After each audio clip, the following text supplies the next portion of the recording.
Hello students, मैं doctor Shashikala Yadav, associate professor of home science, government college for women, Hisar. आज हम discuss करेंगे nutritional problems के टॉपिक के ऊपर। ये topic E content for undergraduate classes under the aegis of department of higher education Haryana के अंतर्गत तैयार किया गया है। इस टॉपिक का मुख्य उद्देश्य है to understand the nutritional problems, mainly protein energy malnutrition, anaemia और vitamin A deficiency in India. To list out the causes of this nutritional problems, यानी कि इन बीमार न्यूट्रिशनल जो प्रॉब्लम्स हैं इनके क्या कारण हैं। To know the symptoms of this nutritional problems, यानी कि क्या क्या लक्षण हैं इन न्यूट्रिशनल प्रॉब्लम से होने वाली बीमारियों के, और किस प्रकार से इन बीमारियों से बचा जा सकता है। सबसे पहले हम बात करते हैं न्यूट्रिशनल प्रॉब्लम्स क्यों होती हैं। हम जो भोजन ग्रहण करते हैं उसके अंदर कुछ आवश्यक पौष्टिक तत्व होते हैं। अगर हमारे भोजन के अंदर एक या एक से ज़्यादा पौष्टिक तत्वों की कमी होती है तो हमारा शरीर कुपोषण का शिकार हो जाता है, यानी कि हमें विभिन्न पौष्टिक तत्वों की कमियों से होने वाली बीमारियां हो जाती हैं और हमारे शरीर के अंदर अनेक प्रकार की स्वास्थ्य संबंधी समस्याएं उत्पन्न हो जाती हैं, जैसे कि पाचन संबंधी विकार होना या पौष्टिक तत्वों की कमी से डेफिशिएंसी डिजीज होना, स्किन के अंदर बदलाव आना जिसको कि स्किन डिसऑर्डर्स कहते हैं, या हमारे शरीर का विकास रुकना, या हमारी जो हड्डियां हैं उनके विकास और वृद्धि में रुकावट आना, और इवन हमारे जो तंत्रिका तंत्र है उसके ऊपर भी प्रभाव पड़ता है, यानी कि हमारी याददाश्त, यानी कि जिसको हम डिमेंशिया कहते हैं, वो भी हमें हो सकता है। अब हम बात करते हैं कि न्यूट्रिशनल प्रॉब्लम्स हमारे दो प्रकार से हो सकती हैं, यानी कि अंडर न्यूट्रिशन के कारण भी और ओवर न्यूट्रिशन के कारण भी। ये दोनों ही कुपोषण के अंतर्गत या माल न्यूट्रिशन के अंतर्गत आते हैं। तो सबसे पहले हम बात करते हैं अंडर न्यूट्रिशन क्या होता है।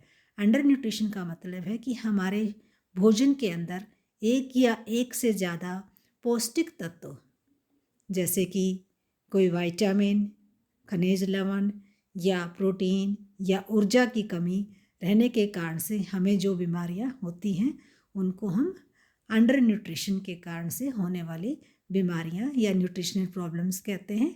दूसरी है ओवर न्यूट्रिशन, यानी कि किसी भी पौष्टिक तत्व का लंबे समय तक ज़रूरत से ज़्यादा मात्रा में लेने के कारण से जो समस्याएं या न्यूट्रिशनल प्रॉब्लम्स होती हैं वो ओवर न्यूट्रिशन के कारण से हैं, जैसे कि मोटापा। न्यूट्रिशनल प्रॉब्लम्स को हम 4 हिस्सों में बांट सकते हैं। सबसे पहले है प्रोटीन ऊर्जा कुपोषण या मैक्रोन्यूट्रिएंट डेफिशिएंसी जिसको कहा जाता है। इसके अंदर क्वाशरकर, मरासमस और मरासमिक क्वाशरकर 3 बीमारियां हो सकती हैं। दूसरी प्रकार है माइक्रोन्यूट्रिएंट डेफिशिएंसी, यानी कि सूक्ष्म पौष्टिक तत्वों की कमी। इसके अंदर विटामिन्स और मिनरल्स की कमी से होने वाली बीमारियां आती हैं, जैसे vitamin A deficiency, beri, scurvy, rickets, anaemia और iodine deficiency disorder.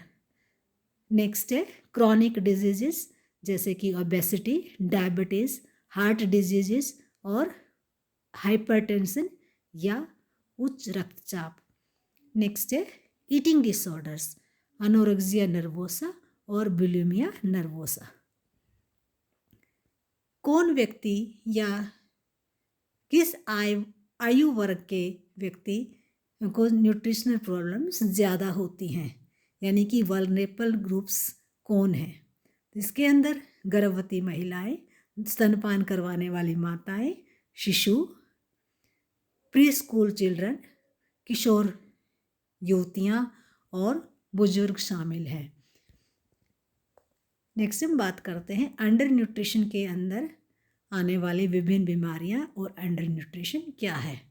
Under nutrition का मतलब है कि किसी भी पौष्टिक तत्व की हमारे भोजन के अंदर कमी होने के कारण से यानी एक या एक से ज़्यादा पौष्टिक तत्वों की कमी होने के कारण से जो होने वाली बीमारियां या समस्याएं, जैसे कि protein energy malnutrition, low birth weight, xerophthalmia, keratomalacia, nutritional anaemia, lathyrism और एंडेमिक ग्वाइटर या आयोडीन डेफिशिएंसी डिसऑर्डर। आज के टॉपिक के अंदर हम विभिन्न बीमारियों को, सभी न्यूट्रिशनल प्रॉब्लम्स को डिस्कस ना करके सिर्फ 3 न्यूट्रिशनल प्रॉब्लम्स को डिस्कस करेंगे। सबसे पहले है प्रोटीन एनर्जी माल न्यूट्रिशन या प्रोटीन ऊर्जा कुपोषण जिसे कहा जाता है। इसको PEM या PCM के नाम से भी जाना जाता है। PCM एक माल न्यूट्रिशन या कुपोषण का प्रकार है जो कि प्रोटीन और ऊर्जा के कम मात्रा में ग्रहण करने के कारण से होता है। ये एक मुख्य न्यूट्रिशनल प्रॉब्लम है हमारे भारत देश में। इसके होने का जो कारण है वो फूड गैप है, भोजन के इनटेक और ज़रूरत के बीच का। यानी कि हमारी जो ज़रूरत है ऊर्जा और प्रोटीन की, वो हमारे भोजन से मीट आउट नहीं हो पाती, पूरी नहीं हो पाती, जिसके कारण से व्यक्ति PEM या प्रोटीन ऊर्जा कुपोषण का शिकार हो जाता है। और ये एक बहुत बड़ा कारण है बच्चों में मॉर्बिडिटी और मॉर्टेलिटी का। नेक्स्ट हम बात करते हैं कि किस प्रकार से हम ये पता लगा सकते हैं कि कौन बच्चा प्रोटीन ऊर्जा कुपोषण का शिकार है। इसके लिए गोमेज ने एक क्लासिफिकेशन दिया है और उसको कैलकुलेट करने का तरीका है वेट फॉर एज परसेंटेज के अंदर प्राप्त होता है। इसके अंदर हमें बच्चे का वेट चाहिए, उसको 100 से मल्टीप्लाई करते हैं और नॉर्मल जो वेट है उस बच्चे की उसी एज का उससे डिवाइड किया जाता है और इस प्रकार से हमें वेट फॉर एज प्राप्त हो जाता है। अगर बच्चे का वेट 90 से 110% के बीच है, इसका मतलब वो उसका नॉर्मल न्यूट्रिशन स्टेटस है। अगर ये वेट फॉर एज 75 से 89% के बीच है, इसका मतलब वो first degree of mall nutrition यानी कि माइल्ड माल न्यूट्रिशन से पीड़ित है। अगर ये आंकड़ा 60 से 74% के बीच है, इसका मतलब है वो बच्चा मॉडरेट माल न्यूट्रिशन या second degree of mall nutrition से पीड़ित है। प्रोटीन एनर्जी माल न्यूट्रिशन के कारण से 3 बीमारियां या 3 समस्याएं आती हैं, क्वाशरकर, मरासमस और मरासमिक क्वाशरकर। इन तीनों को हम 1 बाय 1 डिस्कस करेंगे। सबसे पहले बात करते हैं कि किस कारण से PEM होता है और कौन से फैक्टर्स हैं जो कि इसको बढ़ावा देते हैं। तो सबसे पहले कॉजेज और रिस्क फैक्टर्स जो हैं ये, यानी कि सही मात्रा में भोजन का ग्रहण नहीं करना, इनएडिक्वेट मात्रा में मिलना। दूसरा, दस्त लगना, जब बच्चे का कुपोषण हो रहा है यानी कि भरपूर मात्रा में भोजन नहीं मिल रहा और उसके साथ साथ जो भोजन ग्रहण कर रहा है वो भी सही मात्रा में नहीं पच पाता, जिसके कारण से वो और ज़्यादा कुपोषित हो जाता है।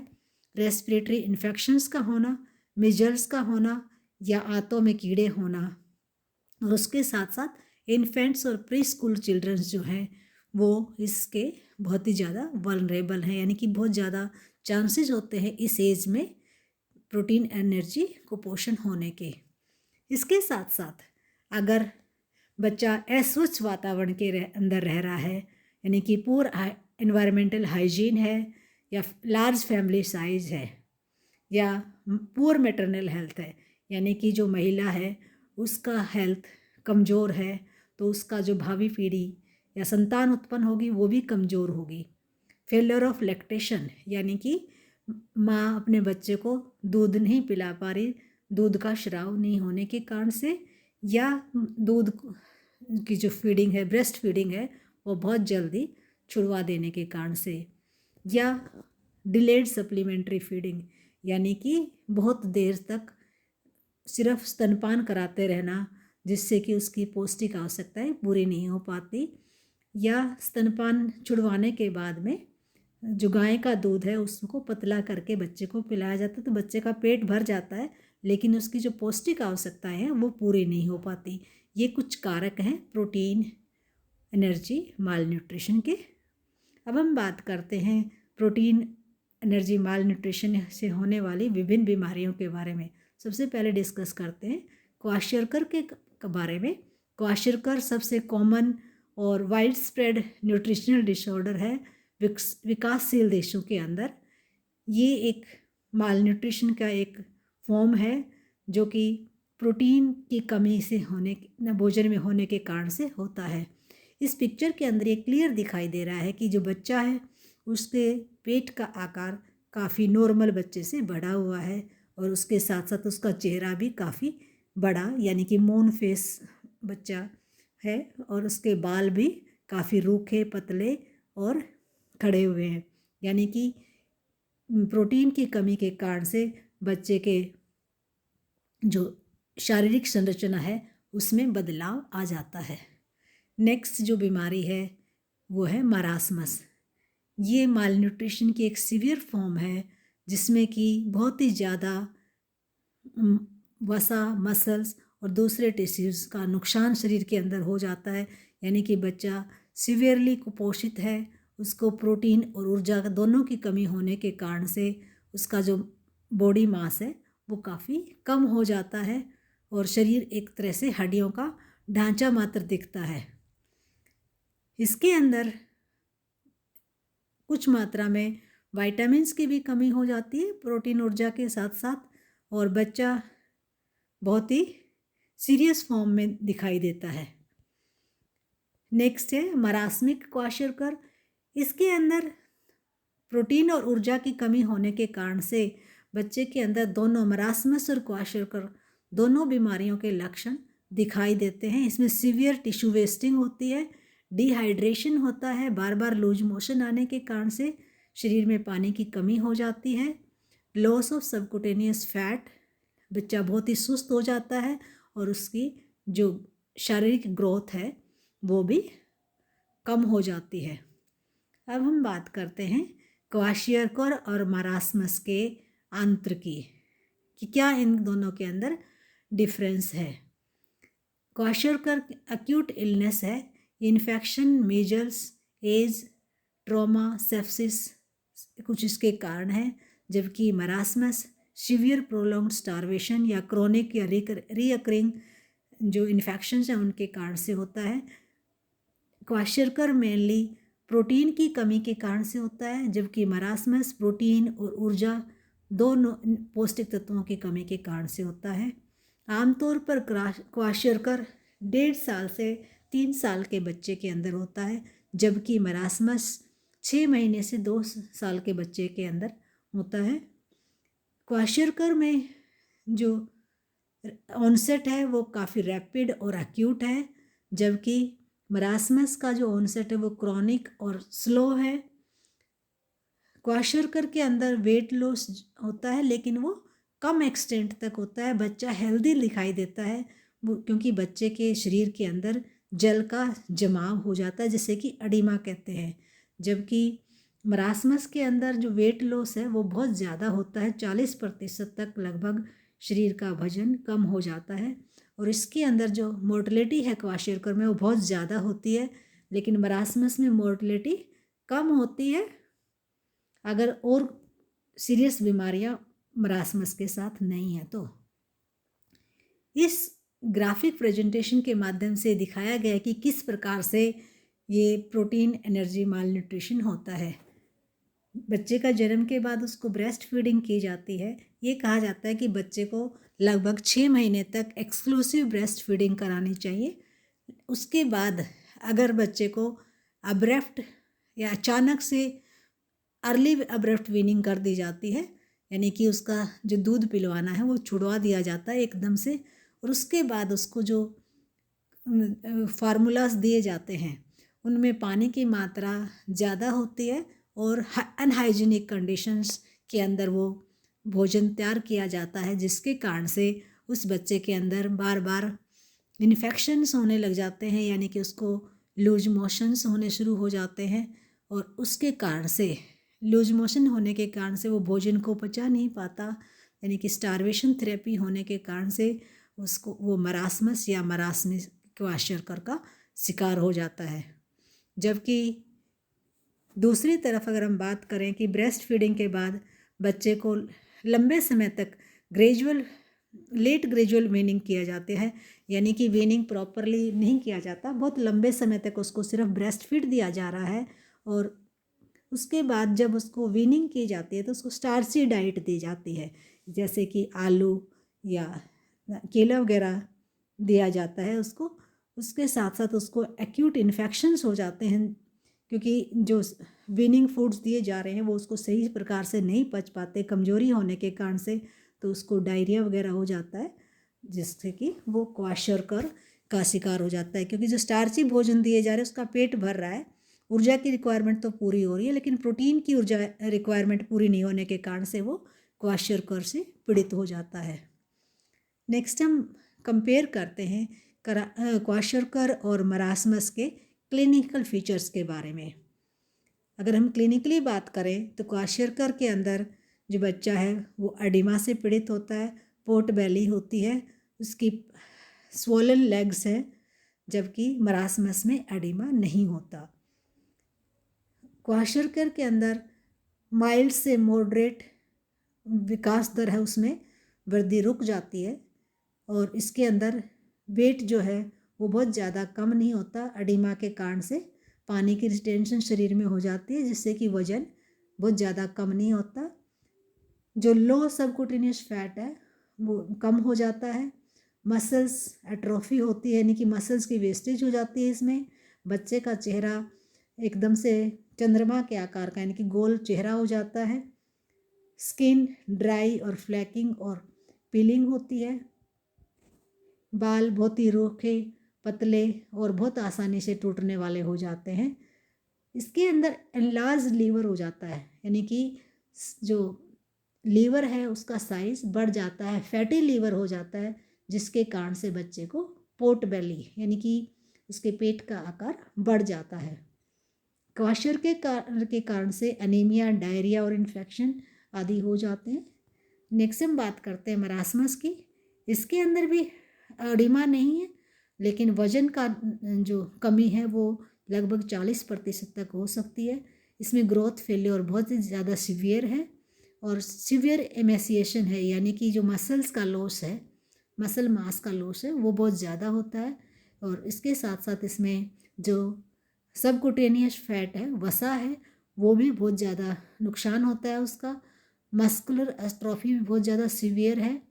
फेस जो है वो बच्चे का वो बहुत ज़्यादा झुर्रियों वाला हो जाता है, रिंकल्ड फेस है, जैसे कि बुजुर्ग व्यक्ति का फेस होता है, ऐसा फेस बच्चे का हो जाता है। रेयर स्किन चेंजेज होते हैं, यानी कि स्किन के ज़्यादा बदलाव नहीं होते हैं। कॉमन हेयर चेंजेस भी इसमें आ जाते हैं।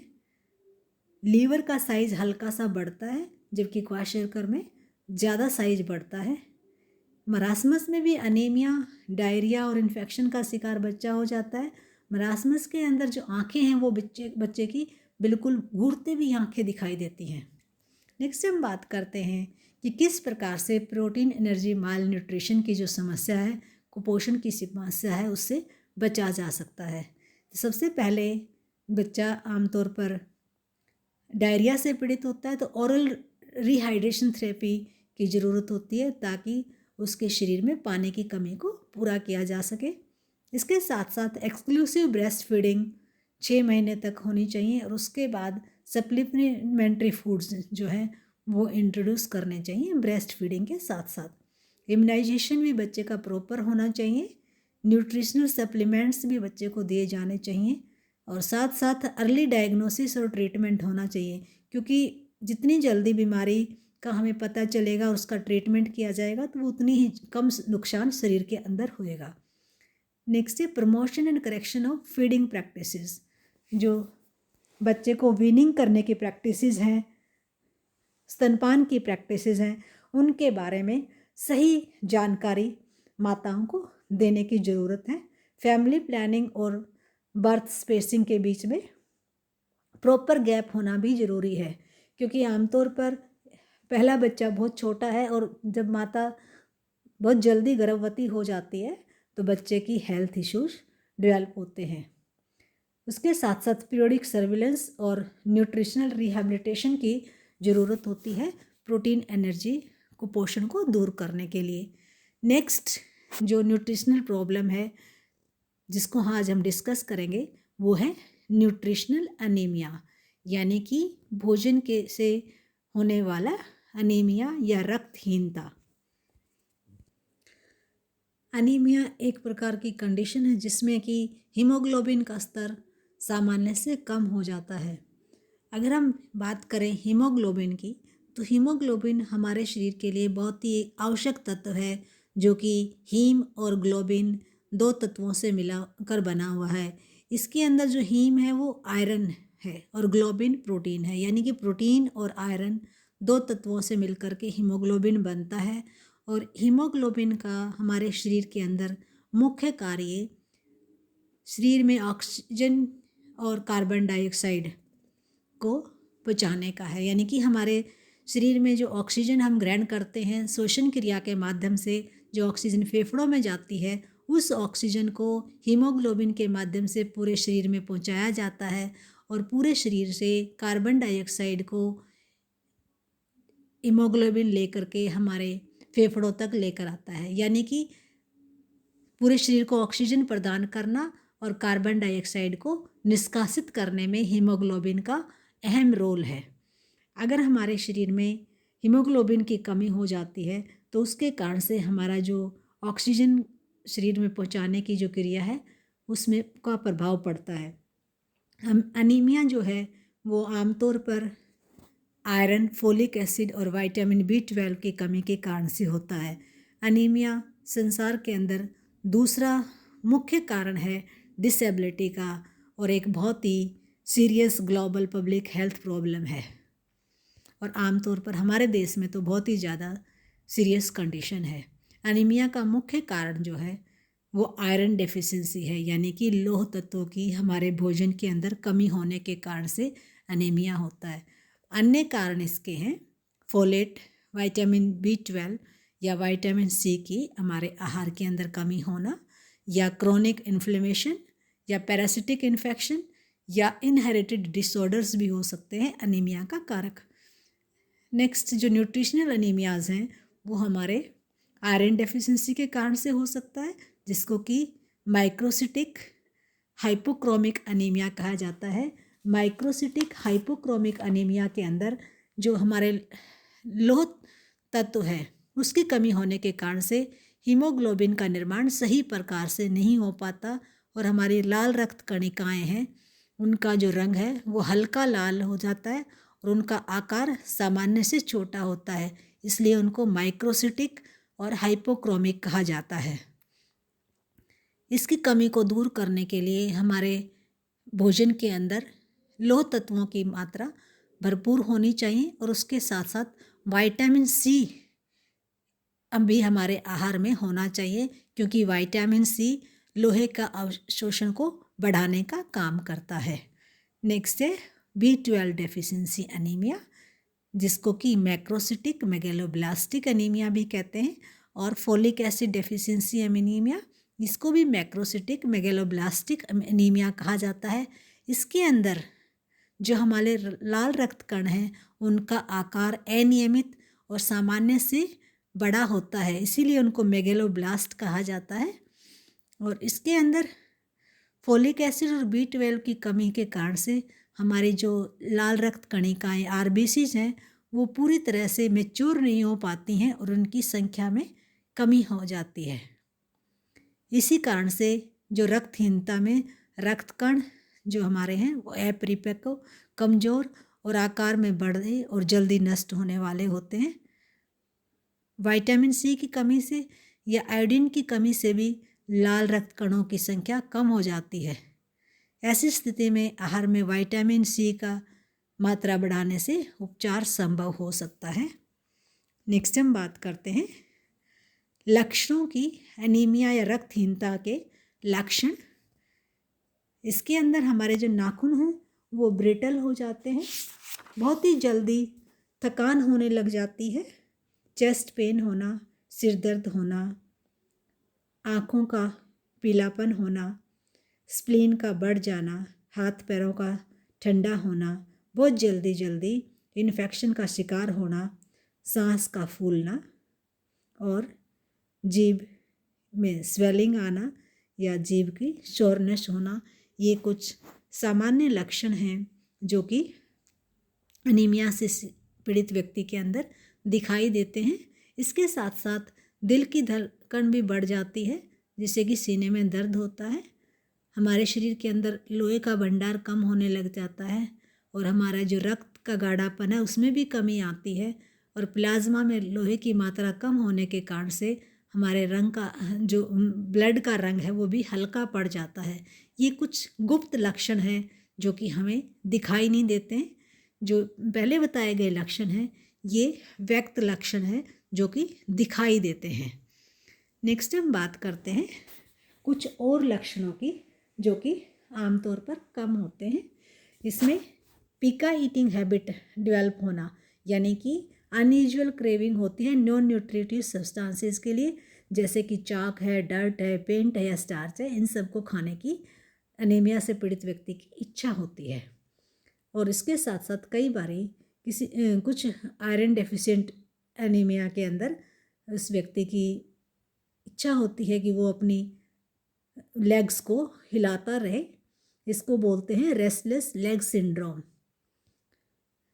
नेक्स्ट हम बात करते हैं एनीमिया के होने के रिस्क फैक्टर्स, यानी कि कौन व्यक्ति एनीमिया से ज़्यादा प्रभावित हो सकते हैं और क्या उसके कारक हो सकते हैं।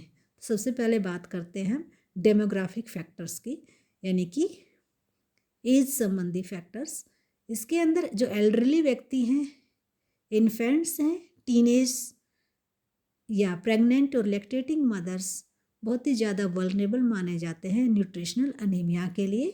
अगर हम बात करें डाइटरी फैक्टर्स की, अगर हमारी डाइट के अंदर आयरन कंटेंट कम है, विटामिन सी लेवल कम है, या हम बहुत ज़्यादा मात्रा में फाइटेट्स ले रहे हैं।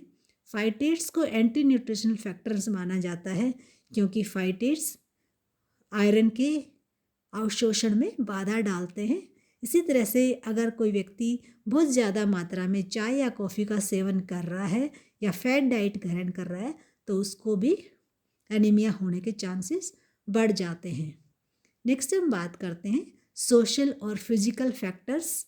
गरीबी एक मुख्य कारण है अनीमिया होने का, क्योंकि गरीबी में व्यक्ति आयरन रिच भोजन ग्रहण नहीं कर पाता, या हमारे पाचन संबंधी कुछ बीमारियां हैं, पाचन में प्रॉब्लम है जिसके कारण से आयरन सही प्रकार से अवशोषित नहीं हो पा रहा, पुअर डिटेंशन है, या अल्कोहल एब्यूज है, अल्कोहल का इंटेक व्यक्ति बहुत ज़्यादा कर रहा है तो उसमें भी उसका एनीमिया से शिकार हो जाता है, या डिप्रेशन का पीड़ित व्यक्ति है।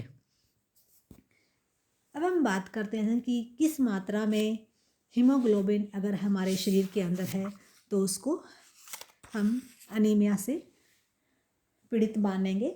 इसके लिए WHO ने कुछ क्राइटेरिया दिया है। अगर जो नॉर्मल व्यक्ति है, अडल्ट मैन है, वैसे अडल्ट पुरुष का जो हीमोग्लोबिन लेवल है वो 15 से 17 ग्राम प्रति 100 ml रक्त होना चाहिए, लेकिन अगर 13 ग्राम या उससे नीचे है तो उसको अनीमिया से पीड़ित माना जाता है। इसी तरह से जो प्रौढ़ महिला है उसके अंदर सामान्य स्त्री में 13 से 15 ग्राम होना चाहिए। अगर 12 ग्राम से कम हीमोग्लोबिन है, गर्भवती महिला के अंदर जो सामान्य स्तर है वो 11 ग्राम माना जाता है। अगर 11 ग्राम से कम हीमोग्लोबिन का स्तर है, या 6 साल से कम बच्चों के अंदर 11 ग्राम और 6 साल से ऊपर के बच्चों में 12 ग्राम, अगर इन स्तर से कम मात्रा में हीमोग्लोबिन का लेवल है तो उसको अनीमिया से पीड़ित माना जाता है। इस टेबल के माध्यम से हमें ये पता चलता है कि कौन व्यक्ति किस लेवल के अनीमिया से पीड़ित है। ये WHO का क्लासिफिकेशन है रक्तहीनता के लिए। अगर ब्लड में हीमोग्लोबिन का स्तर 7 से 10.9 ग्राम प्रति 100 ml है तो उसको मॉडरेट डिग्री अनीमिया माना जाता है।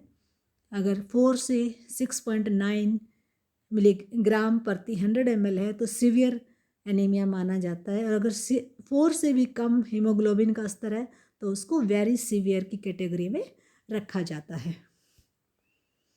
अगर हमारे शरीर में आयरन डेफिशिएंसी हो जाती है तो उसके क्या दुष्प्रभाव हमारे ऊपर पड़ते हैं, इसके बारे में हम बात करते हैं। इसके कारण से मैटरनल और फीटल मृत्यु दर बढ़ जाती है। प्रीमेच्योर डिलीवरी और लो बर्थ वेट के चांसेस भी बहुत ज़्यादा बढ़ जाते हैं। जो लर्निंग डिसेबिलिटी और डिलेड साइकोमोटर डेवलपमेंट के चांसेस हो जाते हैं। कार्य करने की क्षमता कम हो जाती है। उसके साथ साथ रोग निरोधक क्षमता कम हो जाती है, जिससे कि इन्फेक्शन होने के चांसेस बहुत ज़्यादा बढ़ जाते हैं। साथ ही साथ हमारा जो नॉर्मल बॉडी टेम्परेचर है वो मेंटेन नहीं हो पाता, जिसके कारण से हाथ पैर ठंडे होने लग जाते हैं और सुन्न हो जाते हैं। और उसके साथ साथ अगर किसी व्यक्ति के अंदर पीका ईटिंग की हैबिट डेवलप हो जाती है तो लेड पॉइजनिंग के चांसेस भी बढ़ जाते हैं। नेक्स्ट है प्रिवेंशन और कंट्रोल, कि किस प्रकार से हम एनीमिया को कंट्रोल कर सकते हैं। इसके लिए ब्रेस्ट फीडिंग और अप्रोप्रिएट वीनिंग की ज़रूरत है। डाइटरी मॉडिफिकेशन और इन्हांसमेंट ऑफ आयरन अब्जॉर्प्शन, जैसा कि मैंने पहले बताया है कि हमारे भोजन के अंदर अगर ऑक्जेलेट्स की मात्रा ज़्यादा होगी, चाय कॉफ़ी या शराब का सेवन ज़्यादा होगा तो आयरन का अब्जॉर्प्शन सही प्रकार से नहीं हो पाएगा। इसके साथ साथ विटामिन सी भी आयरन के अब्जॉर्प्शन में मदद करती है। डीवॉर्मिंग भी बहुत ही जरूरी। डीवॉर्मिंग यानी कि समय समय पर पेट के कीड़ों को मारने के लिए दवाई का इस्तेमाल, जिसको कि अल्बेंडाजोल कहते हैं। कंट्रोल ऑफ इन्फेक्शन, सप्लीमेंटेशन यानी कि आयरन का सप्लीमेंट होना, आयरन फोर्टिफिकेशन, न्यूट्रिशन एजुकेशन यानी कि लोगों को न्यूट्रिशन के बारे में एजुकेशन देना, कौन कौन से आयरन से भरपूर भोज्य पदार्थ हैं जैसे कि हरे पत्ते वाली सब्जियां, मांस, मच्छी, अंडा, विटामिन सी युक्त भोजन जैसे संतरा, नींबू, आंवला, अमरूद आदि, इनके बारे में लोगों को ज्ञान देना। कि उसके साथ साथ होम गार्डनिंग, क्योंकि पॉवर्टी भी एनीमिया का एक मुख्य कारण है, तो होम गार्डनिंग करने से हरी पत्ते वाली सब्जियां और अन्य सब्जियां, विटामिन सी युक्त सब्जियां ज़्यादा अवेलेबल होंगी। उसके साथ साथ गर्भवती और स्तनपान करवाने वाली महिला की प्रॉपर देखभाल करना ताकि उसका न्यूट्रिशन स्टेटस अच्छा रहे, और प्रिवेंट और कंट्रोल करना दूसरी न्यूट्रिशनल डेफिशिएंसी जैसे कि विटामिन B12, फोलेट और विटामिन सी की डेफिशिएंसी, इनको कंट्रोल करना, जिससे जो कि एनीमिया का एक कारक है। नेक्स्ट और लास्ट जो न्यूट्रिशनल डेफिशिएंसी है जिसके बारे में आज हम डिस्कस करेंगे वो है vitamin A deficiency. Vitamin A एक वसा में घुलनशील विटामिन है जिसको कि रेटिनॉल भी कहते हैं। ये विटामिन आमतौर पर हमारे लाल पीले फलों और सब्जियों और हरी पत्तेदार सब्जियों में भरपूर मात्रा में पाई जाती है। इसके साथ साथ जो दूसरे हमारे एनिमल प्रोडक्ट्स हैं जैसे कि एग है, फिश है, मीट है, फिश कॉड लिवर ऑयल है, इन सब में भी अच्छी मात्रा में पाई जाती है। विटामिन ए हमारे दृष्टि, विकास, वृद्धि, हमारी स्वस्थ त्वचा को मेंटेन करने में, हमारे बालों के लिए, म्यूकस मेम्ब्रेन को स्वस्थ रखने के लिए, हमारी रोग निरोधक क्षमता को बनाए रखने के लिए और प्रजनन क्षमता को बनाए रखने में मुख्य भूमिका अदा करती है। यानी कि ये विटामिन बहुत सारे कार्य करती है। अगर इनकी कमी होती है तो ये सभी कार्य प्रभावित होते हैं। विटामिन ए 2 रूपों में पाई जाती है। पहली है प्रीफॉर्म्ड विटामिन यानी कि रेटिनॉल के रूप में, और दूसरी है प्रोविटामिन यानी कि बीटा कैरोटीन के रूप में। यानी कि जो बीटा कैरोटीन है वो प्रिकर्सर के रूप में है। हमारे शरीर में जाने के बाद जो बीटा कैरोटीन है वो विटामिन ए या रेटिनॉल में परिवर्तित हो जाता है। बीटा कैरोटीन हमारे को जो वेजिटेबल सोर्सेज बताए हैं उनके अंदर पाई जाती है। इस स्लाइड के अंदर आपको विटामिन ए के विभिन्न सोर्सेज के बारे में बताया गया है। बैकग्राउंड के अंदर आपको पीले, लाल और हरी सब्जियां दिखाई दे रही हैं, फ्रूट्स दिखाई दे रहे हैं जो कि इसका मुख्य सोर्स हैं। एनिमल फूड्स के अंदर liver, egg, butter, cheese, whole milk, fish और मीट है। जबकि प्लांट सोर्सेज में green leafy vegetables, carrot, yellow fruits में मैंगो, पपाया, पम्पकिन, एवोकाडो। उसके साथ साथ फोर्टिफाइड फूड्स में जैसे वनस्पति है, मार्जरीन है, मिल्क है, इनके अंदर भी विटामिन ए को फोर्टिफाई किया जाता है। नेक्स्ट हम बात करते हैं विटामिन ए की कमी से होने वाले विभिन्न रोगों की। सबसे पहला रोग है नाइट ब्लाइंडनेस या रतौंधी। रतौंधी विटामिन ए की कमी से होने वाला पहला लक्षण है। इसके अंदर डिम लाइट के अंदर व्यक्ति सही प्रकार से देख नहीं पाता या एकदम से तेज़ लाइट से अंधेरे में आने पर उसको सही प्रकार से दिख नहीं पाता। नाइट ब्लाइंडनेस जो है उसका जो मेन कारण है वो इनएडिक्वेट पिगमेंट्स रेटिना में डेवलप होना है। इसके रेडोप्सिन जो है उनका निर्माण सही प्रकार से नहीं हो पाता, जिसके कारण से रतौंधी हो जाती है। इसमें आँखों में खराश और जलन होती है, पलकों में सूजन आ जाती है और ये विटामिन ए का प्रारंभिक लक्षण है। इसको टनल विजन भी कहते हैं। इस प्रकार की जो प्रॉब्लम है, नाइट ब्लाइंडनेस की प्रॉब्लम है, वो कई बारी गर्भवती महिलाओं में आखिरी ट्राइमेस्टर या तिमाही के अंदर हो सकती है, क्योंकि उस समय में विटामिन ए की जो आवश्यकता है वो काफ़ी बढ़ जाती है। नेक्स्ट जो स्टेज है वो है कंजक्टिवल जीरोसिस, यानी कि रतौंधी के बाद आँख का जो सफ़ेद भाग है उसको ढकने वाली झिल्ली, जिसको कि कंजक्टिवा कहते हैं, वो प्रभावित होता है। ये झिल्ली सूखी, मोटी व झुर्रीदार हो जाती है। आँखों में श्राव की कमी होने से संक्रमण की जो समस्या है वो बढ़ जाती है, संभावना बढ़ जाती है। जीरोसिस का मतलब होता है शुष्क होना, यानी कि इस स्थिति में आँखों का स्राव काफ़ी कम हो जाता है, आँखों में शुष्की आ जाती है, आँखों की जो अश्रु ग्रंथियाँ हैं वो सूख जाती हैं और अश्रु आँखों को रोगाणुओं से बचाने का काम करते हैं। इसलिए अश्रु स्राव की अत्यधिक कमी के कारण से रोगाणु आँखों में प्रवेश करके उन्हें संक्रमित कर देते हैं और जो हमारा आँख का काला भाग, जिसको कि हम कॉर्निया कहते हैं, वो सूख जाता है, उसमें धुंधलापन आ जाता है और संक्रमण बढ़ने पर कॉर्निया में जख्म हो जाते हैं और सफ़ेद भाग को ढकने वाली जो झिल्ली है, कंजक्टिवा है, वो भी सूख करके चमकहीन हो जाता है। नेक्स्ट स्टेज है बाइटॉट स्पॉट। इस स्थिति में आँखों के अंदर वाले भाग की जो झिल्ली है, कॉर्निया, एक या दोनों ओर से सफ़ेद, भूरे या स्लेटी रंग के इसके अंदर तिकोने से धब्बे हो जाते हैं, चीज़ लाइक टिश्यू स्पॉट्स बन जाते हैं, जिसके कारण ये आँखों के अंदर बहुत ज़्यादा शुष्कनेस या शुष्की आने के कारण से होता है। कॉर्निया पर इसमें छोटी छोटी फुंसियाँ निकल आ जाती हैं, उसमें पस बनने लग जाती है। पस बनने के कारण से आँखें की पलकें चिपक जाती हैं और इस रोग में रोगी प्रकाश की ओर देखना नहीं चाहता और अधिकतर आंखें बंद करके लेटना पसंद करता है। नेक्स्ट है क्रेटोमलेशिया। क्रेटोमलेशिया जो आँखों का रोग संबंधी ये आखिरी अवस्था है।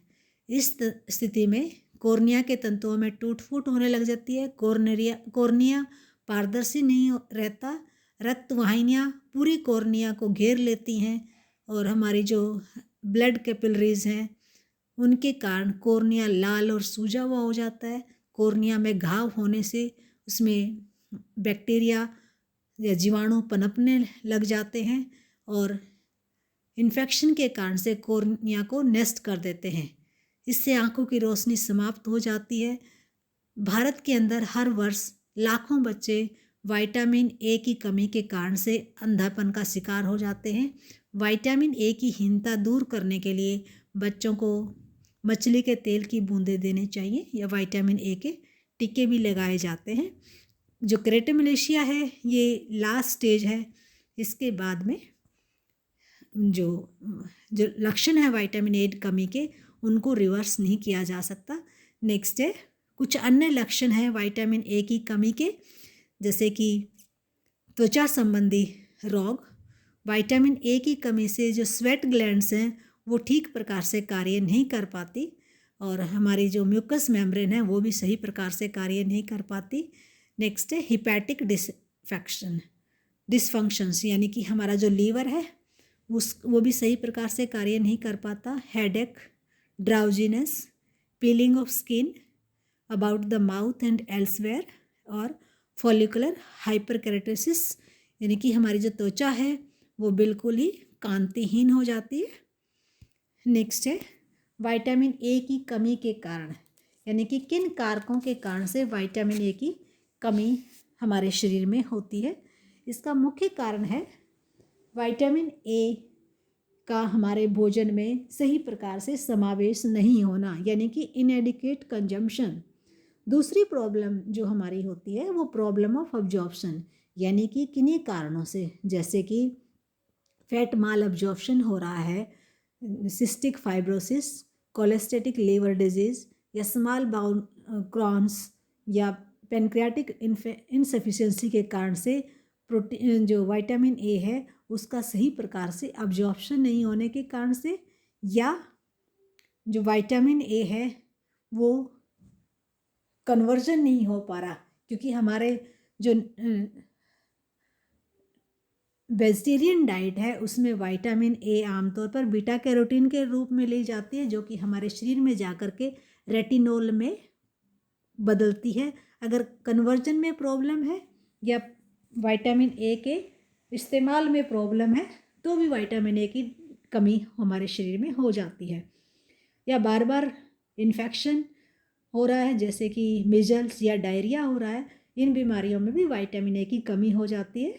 या हमारे आहार के अंदर वसा या तेल की कमी है तो उसके कारण से भी विटामिन ए की कमी हो जाती है, क्योंकि विटामिन ए एक वसा में घुलनशील विटामिन है। इसके अवशोषण के लिए हमारे भोजन में वसा का होना बहुत ही ज़रूरी है। नेक्स्ट है प्रिवेंशन और treatment of vitamin A deficiency disease. तो विटामिन ए की कमी को पूरा करने के लिए हमें अपने आहार के अंदर गहरे हरी पत्ते वाली सब्जियां जैसे कि पालक, मेथी, बथुआ इत्यादि का कंजम्पशन बढ़ाना। उसके साथ साथ जो व्यक्ति मांसाहारी हैं वो अपने आहार के अंदर एग, लीवर, फिश, मीट इत्यादि और कोड लीवर ऑयल का इस्तेमाल कर सकते हैं। विटामिन ए का सप्लीमेंटेशन भी माल न्यूट्रिशन को दूर करने के लिए इस्तेमाल किया जा सकता है। इसमें डायरिया, मिजल्स और एक्यूट रेस्पिरेटरी इन्फेक्शंस अगर किसी को हैं तो विटामिन ए का सप्लीमेंटेशन दिया जा सकता है। उसके साथ साथ विटामिन ए के कैप्सूल्स भी हमारे रोग निरोधक क्षमता को, विटामिन ए के जो कैप्सूल हैं उनका डिस्ट्रीब्यूशन कम्युनिटी लेवल पर करना। एक कैप्सूल हर 6 महीने पर 6 साल के बच्चों की उम्र तक बच्चों को दिया जाता है। एक ड्रॉप जो विटामिन ए की बच्चों को दी जाती है उसमें लगभग 25,000 इंटरनेशनल यूनिट्स विटामिन ए की होती हैं, जो कि इम्यूनाइजेशन शेड्यूल में शामिल की जाती हैं। इसको प्रोफाइलैक्सिस बोला जाता है, यानी कि एक भरपूर मात्रा में विटामिन ए बच्चे को मिल जाती है। इस प्रकार से इस टॉपिक के ख़त्म होता है। इसके बाद हमारे कुछ मल्टीपल चॉइस क्वेश्चंस इस टॉपिक से जो बनते हैं वो आपके स्टडी के लिए दिए गए हैं आंसर्स के समेत। इनको आप रीड करेंगे। नेक्स्ट है शॉर्ट आंसर टाइप क्वेश्चंस, जैसे कि define nutritional problem, what is PEM, night blindness, causes of anaemia, symptoms of kwashiorkor, prevention of vitamin A deficiency, causes of marasmus इत्यादि। लॉन्ग क्वेश्चंस जो इससे पॉसिबल क्वेश्चंस बनते हैं वो आपकी प्रैक्टिस के लिए दिए गए हैं। इसके साथ साथ उम्मीद करती हूँ कि ये टॉपिक आपको समझ आया होगा और आप फर्दर स्टडी करना चाहते हैं तो कुछ बुक्स के रेफरेंस दिए गए हैं, जैसे कि मुदाम्बी और राजगोपाल की fundamentals of foods and nutrition and diet therapy, Chakravarti की text book of nutrition in health and disease, Swaminathan की essentials of foods and nutrition. ये कुछ इंपॉर्टेंट बुक्स हैं, इनको आप कंसल्ट कर सकते हो फर्दर स्टडी के लिए। उम्मीद करती हूँ ये टॉपिक आपको पसंद आया होगा और आपको फ़ायदेमंद रहेगा। Good luck for exams and thanks a lot for watching. Thank you students.